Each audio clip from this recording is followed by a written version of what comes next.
We're going super dimensional today on the Scrapbook Showgram.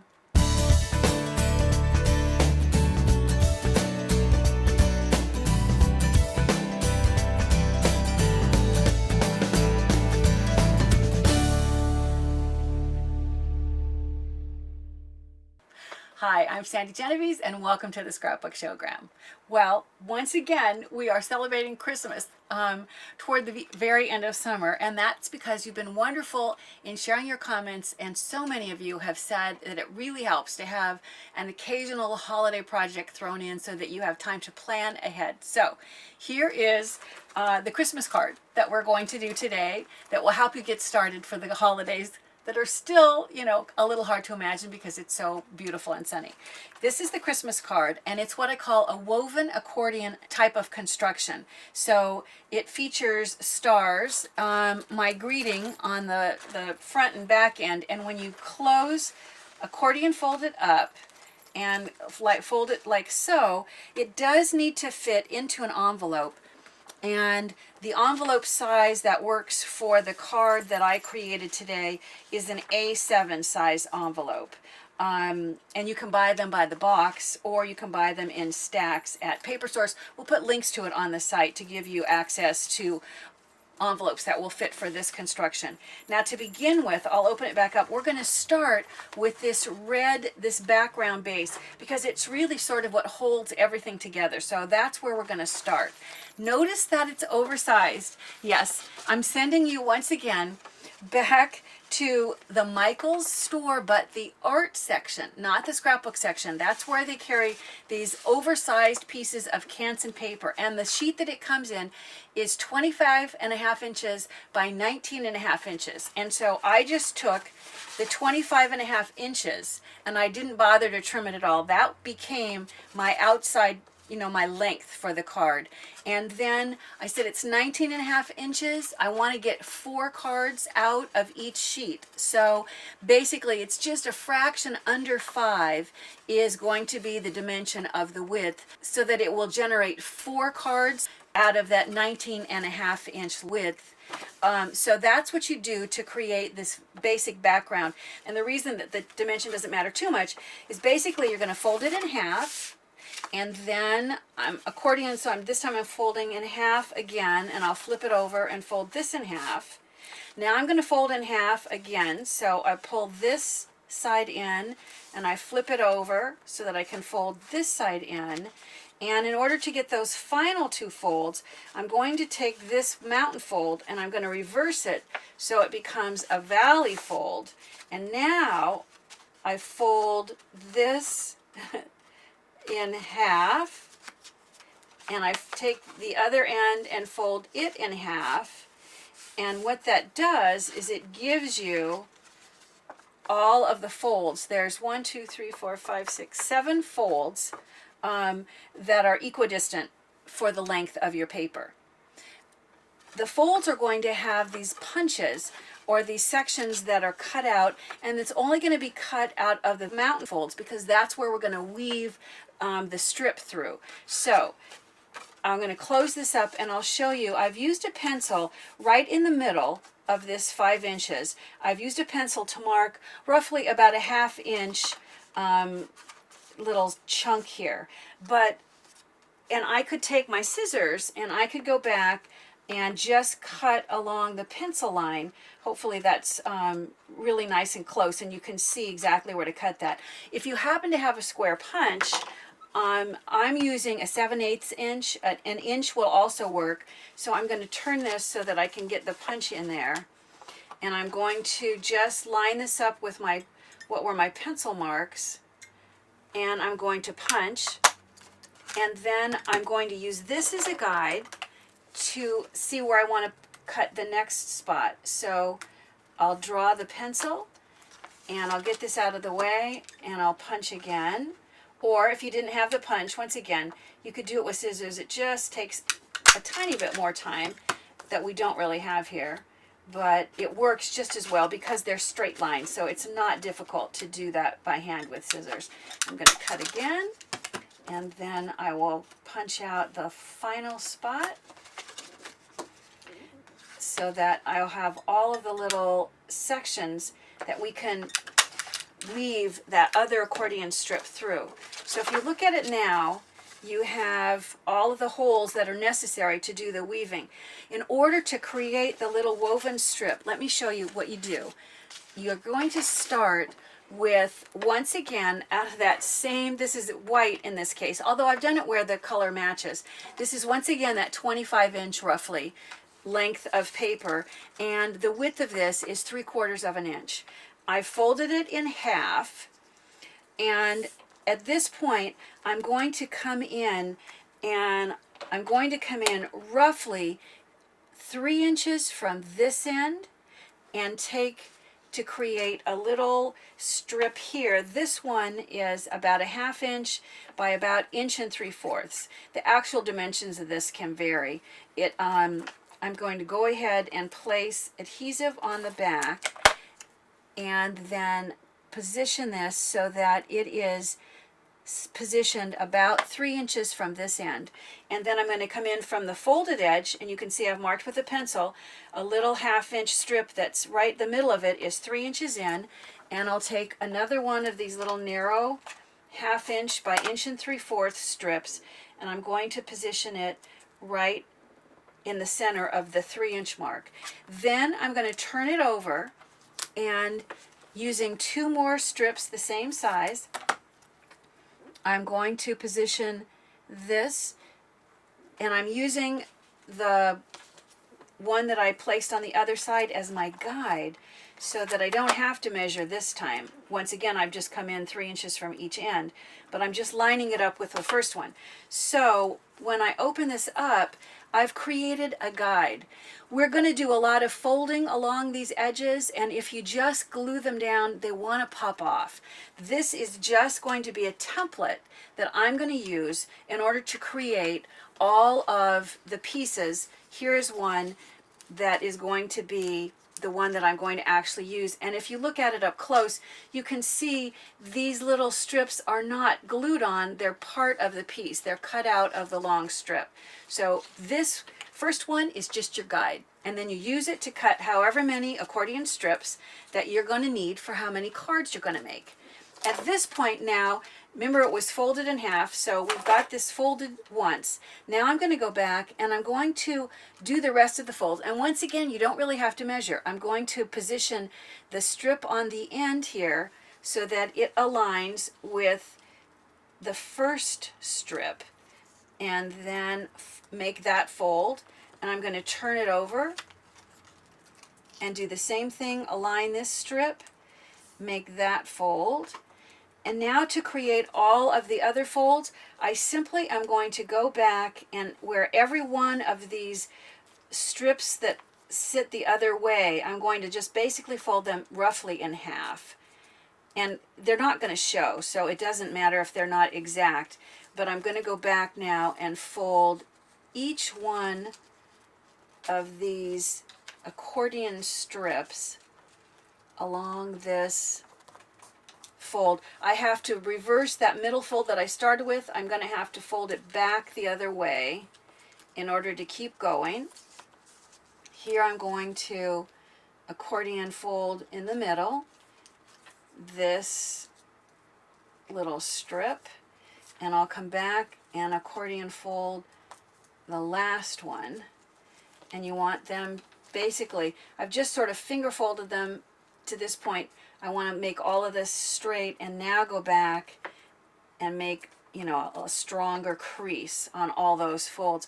So now you have the accordion strip that's going to go inside, and it's been folded so that all the folds are equidistant as well. So if I go back now and I take the red piece that I started with, I'm going to lace this in between. This is easy to do. I think I can do this without even, so that the camera can show and it faces you.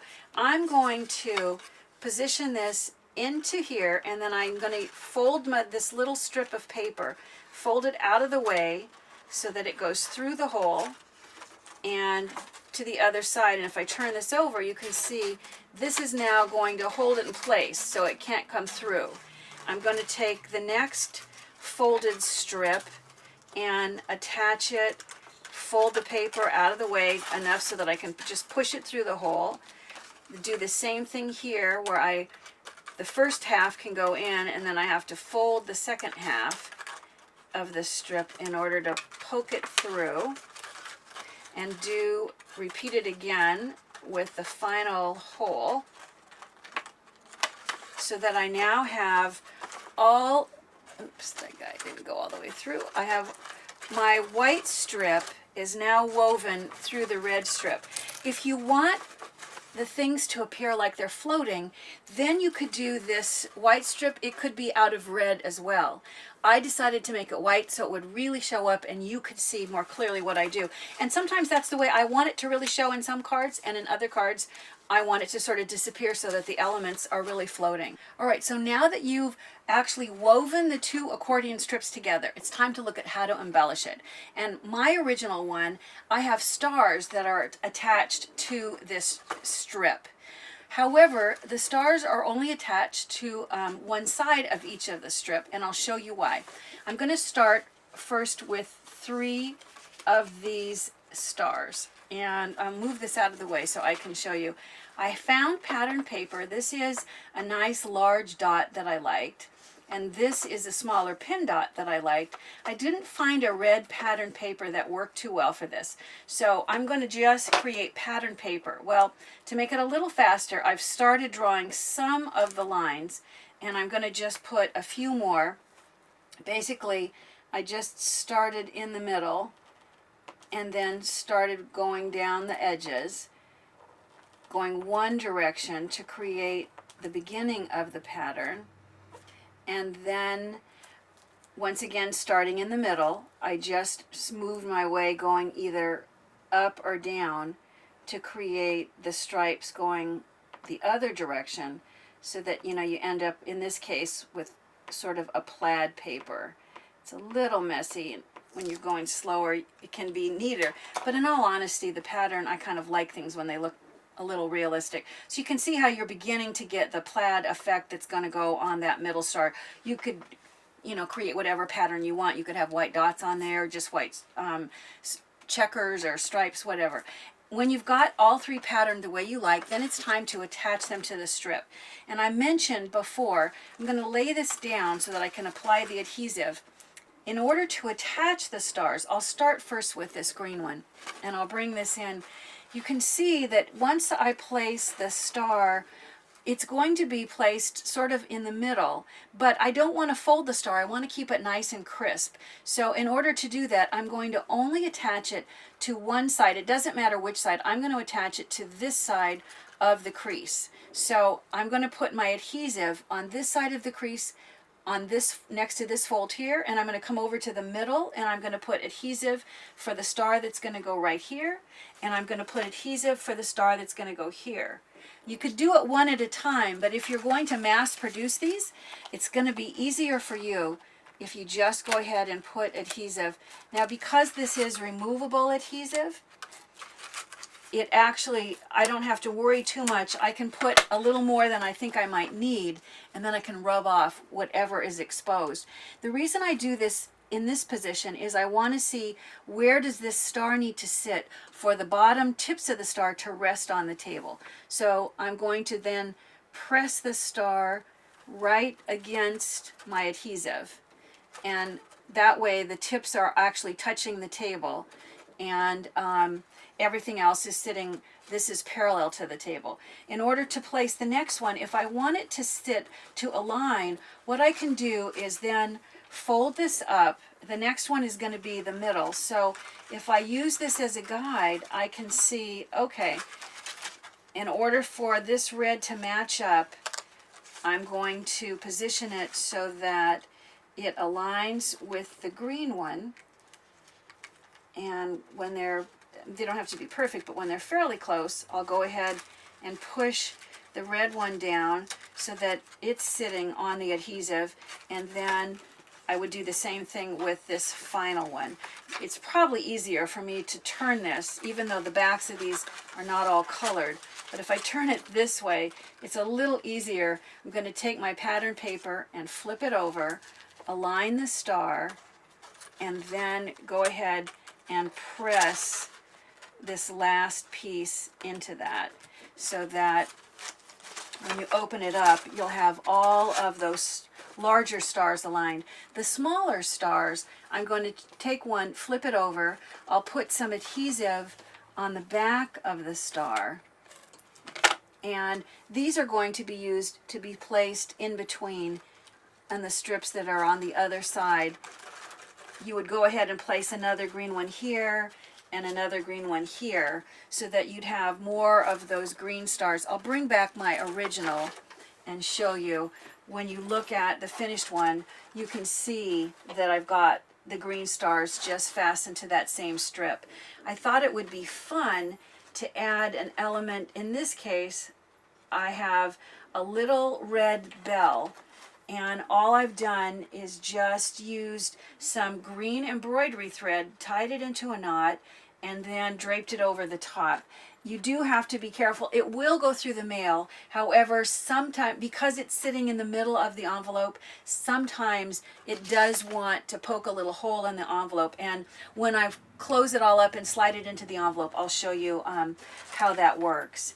The other thing is, I've got the message. I have my greeting on the front and the back, what would be the front and the back section of the card. What I did there is I just took, I'll bring this up and show you. I took, because there are going to be so many cards, it's not like I'm just making one for someone's birthday. I don't normally use the computer for my greeting, but I did in this case because I had so many to do. So my greeting says, "Tinkle, tinkle, little bell, I hope your holidays are swell." I know it's corny. I am corny. And then "have a stellar new year," and then I've signed, you know, with a pen my name. So I'm going to then go ahead. You would print a whole bunch on one color. I have a master sheet where I just printed the same phrase over and over so that I could run my colored paper through the printer and do a whole bunch of the light green greetings, and then cut them on the paper trimmer, and then matted them with this darker color so that it's ready to be attached to my final. So then I'm going to take, I'll move that enough so that you can see. You would put more adhesive than that. And this is the greeting that I have on the front section of the card. And then I'm going to go ahead and I'll put adhesive on what is my final greeting, which goes on the back section of the card. For the final elements, I took a couple of additional stars and I placed adhesive on them and just attached them so they sort of overlap. I trimmed off the excess, and let me just show you with my finished one. Move this out of the way. You can see that the final element here, you can see that I placed the star on there so you could still read the greeting, and then just snipped off the edge. And I did the same thing with the star that is on the black, or on the back section, the final part of the greeting, so that when the person gets it, what's so fun about these accordion cards is that they, you know, they come in the mail all folded up flat. And, you know, in this case, I'm going to slide this in just a little bit between the folds so that it will easily fit. And I said I would show you, when you slide this into the envelope, the bell is now somewhere down here. It's not right by where the cancellation is going to happen when it goes through the machine. So I have had instances where the paper's a little ripped down here, but it doesn't seem to matter as long as it doesn't get in the way of reading who you've addressed it to. As I said, these were my Christmas cards a few years back, and I did send, you know, lots and lots of them through the mail, and I didn't have any of them come back because of the bell issue. But if that worries you, you can do something that's not so dimensional. You can add, you know, any embellishments that you might want to add to your card. But it's so fun to have this open up and be such a great display for the holidays. I've used the same woven accordion construction to create cards for birthdays, for congratulations, and I've made thank you cards as well. And you know what? You can too.